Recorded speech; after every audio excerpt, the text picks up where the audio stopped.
एक बार कौशल नरेश महाराज प्रसेनजीत ने रात्रि में भयंकर चित्कारपूर्ण शब्द सुने।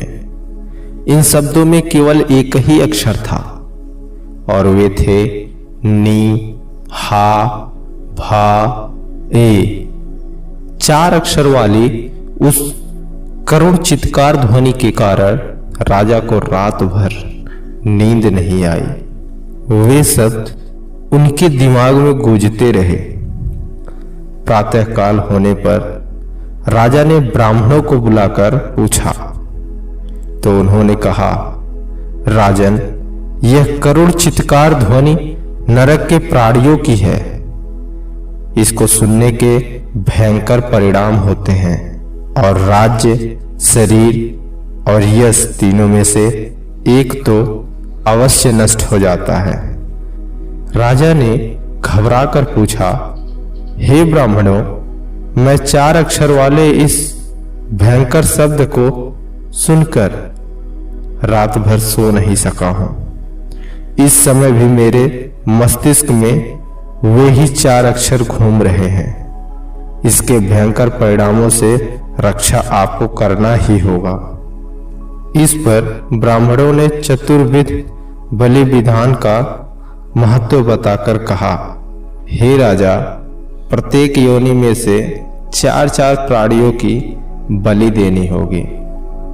राजा ने आदेश दिया और तुरंत यज्ञ की तैयारी होने लगी। यज्ञ कुंड के समीप बड़े बड़े खूंटे गाड़े गए जिनमें बलि जीव, गाय, भैंस, घोड़े, हाथी, गधे, मनुष्य तथा अन्य अनेक पशु पक्षी, कीड़े और उरग आदि जीव थे। महारानी मल्लिका ने जब ये सब देखा तो वह घबराई हुई राजा के समीप आई और पूछी, महाराज, यह इतनी धूमधाम किस लिए हो रही है? राजा ने रानी को पास बिठाकर रात की घटना सुनाई और कहा, ब्राह्मणों को मैंने चतुर्विध बलि विधान करने की अनुमति दे दी है। उसके बिना यह अमंगल शांत ही नहीं होगा। परंतु सबसे बड़े ब्राह्मण से आपने तो परामर्श ही नहीं लिया। रानी ने हंसते हुए कहा। राजा ने आश्चर्य से पूछा, सबसे बड़ा ब्राह्मण कौन? रानी ने कहा, स्वयं भगवान बुद्ध। निदान राजा रानी सहित तथागत की सेवा में जेतवन में उपस्थित हुआ। राजा के मुख से संपूर्ण वृत्तांत सुन तथागत बोले, हे राजन, चिंता की कोई बात नहीं है। नरक की यातनाएं न सह सकने के कारण कुछ लोग चित्कार कर उठते हैं। वही शब्द तुम्हें सुनाई दिया है। यह शब्द तुमने ही प्रथम बार नहीं सुना, इससे पूर्व भी और राजाओं ने सुना है। ब्राह्मणों ने तब भी बलि विधान बताया था, परंतु बुद्धिमानों की बात मानकर उन राजाओं ने उसे रोक दिया था। जो 4 अक्षर तुमने सुने हैं वे उन्हें भी सुनाई दिए थे, परंतु उनका अर्थ किसी की समझ में नहीं आया था। अंत में प्रबुद्ध पुरुषों ने उनका अर्थ समझाकर उस हत्या विधान को रुकवा दिया था। तथागत के समझाने से बलि रोक दी गई।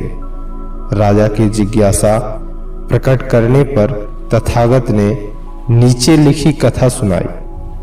एक बार काशी में ब्रह्मदत्त का राज्य था। बोधिसत्व का जन्म एक ब्राह्मण परिवार में हुआ था। बड़े होने पर उन्होंने गृहस्थ जीवन त्याग कर संन्यास ले लिया और हिमालय पर्वत पर कुटिया बनाकर तपस्या और योगाभ्यास करने लगे।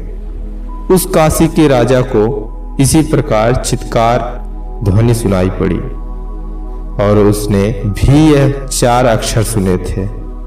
ब्राह्मणों ने उस समय भी चतुर्विध बलि विधान की व्यवस्था की थी।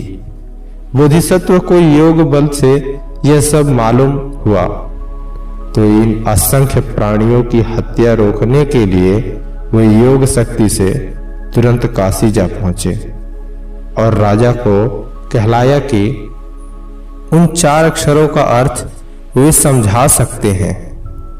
राजा हाथी पर बैठ उनकी सेवा में उपस्थित हुआ और अपनी चिंता का कारण निवेदन किया। बोधिसत्व ने कहा, राजन, पापियों को दंड देने के लिए नरक में लौह कुंभी नामक एक यातना दी जाती है। लोहे के एक बड़े घड़े में तेल खौलता है, उसी में प्राणियों को डाल दिया जाता है। उबलते हुए तेल में ये ऊपर नीचे आते जाते हैं, परंतु घड़े का मुंह छोटा होने से मुख तक नहीं आ पाते। हजारों वर्षों बाद जब कभी वे घड़े के मुख पर ऊपर उठाते हैं तो चिल्लाकर अपनी पीड़ा विश्व को सुनाते हैं, जो 4 अक्षर सुनाई देते हैं। वास्तव में ये उनकी बातों के प्रथम अक्षर हैं। अगला अक्षर बोलने के पूर्व ही नीचे चले जाते हैं। उनकी पूरी बात आज तक किसी को सुनने को नहीं मिली, परंतु मैं योग बल के द्वारा मैं उनके हृदय की बात जानता हूं। चारों पापी जो कहना चाहते हैं वह मैं 4 छंदों में तुम्हें सुनाता हूं। पहला, निज संपत्ति का उचित भाग में दान नहीं कर पाया, बुरे कर्म ही किए सदा, नित्य पापों में भरमाया। सुख संपत्ति का खेल दिखाकर हुई तिरोही, कहां मुक्ति इस लौह कुंभ में, घोर कष्ट है पाया। दूसरा, हाय हाय दुखियों की विपदा, अब मैंने पहचानी, कोई हृदय द्रवित होगा क्या सुनकर मेरी बानी। बीत रहे हैं युग पर युग, पर अंत कहां कष्टों का, अरे नरक यातना कभी भी होती नहीं पुरानी। तीसरा, भाग्य चक्र भी कर्मों के अनुसार हमें ले जाता, किंतु नरक के इस कष्टों का छोर नहीं दिख पाता। बोए थे विष बीज धरा पर, करके जो नादानी, आज उन्हीं कटी गरल फलों को रो रो कर हो खाता। चौथा, एक बार इस लोह कुंभ से यदि पाऊं छुटकारा, एक बार यदि भाग्य मुझे दे फिर से नर्तन प्यारा। सच कहता हूं करुणा के जल से मन का फल धोकर, सत्कर्मों को अर्पित कर दूंगा मैं जीवन सारा। इस कथा को सुन राजा को संतोष हो गया। उसने बलि विधान रुकवा दिया और यज्ञ कुंड मुंदवाकर समस्त बलि जीवों को मुक्त कर दिया। जब कभी भी हम सब किसी चीज का मतलब नहीं जानते समझते, तब तक उससे डरते और घबराते हैं। बिना जाने समझे करने पर और बुरी तरह फंस जाते हैं। इस कहानी से आपने क्या सीखा? कमेंट करके जरूर बताइए।